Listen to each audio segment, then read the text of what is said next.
Halo semuanya, Assalamualaikum warahmatullahi wabarakatuh. Kembali lagi di channel YouTube si Predikari.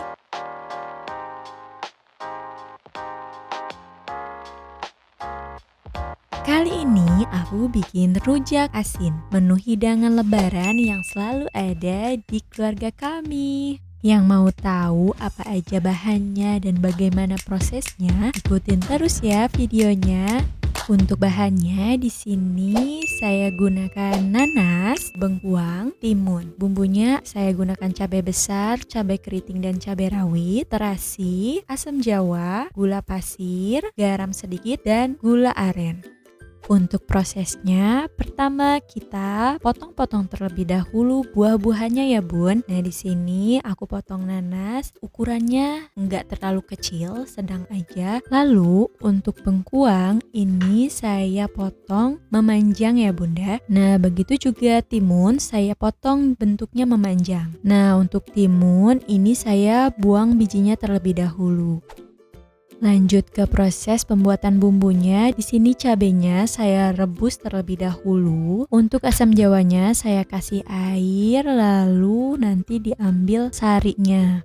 Setelah itu kita haluskan bumbu cabai yang sudah tadi kita rebus dengan air asam jawanya dan juga terasi. Setelah itu kita masak gula merah, gula pasir dan juga garam. Kita masukkan dan kasih air sedikit.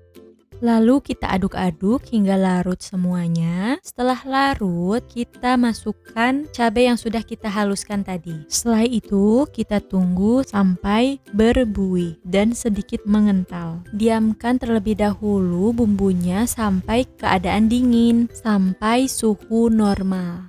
Mari kita tuangkan ke dalam wadah buah tadi ya. Lalu setelah itu kita aduk-aduk hingga merata. Nah jika sudah selesai, ini enak banget kalau dimakan dalam keadaan dingin. Ini tuh cocok banget dimakan dengan opor. Jadi rasa sensasi ada asamnya dan juga gurih dari santan. Kalau menurut saya enak banget. Oke sudah jadi ya bunda. Ini rujak asinnya atau jaksinnya. Bisa dijadikan inspirasi untuk hidangan nanti di hari lebaran ya. Oke bunda, sekian video dari saya. Tolong bantu like, komen, dan subscribe supaya channel ini lebih berkembang dan juga bermanfaat untuk kita semua. Sampai jumpa. Wassalamualaikum warahmatullahi wabarakatuh.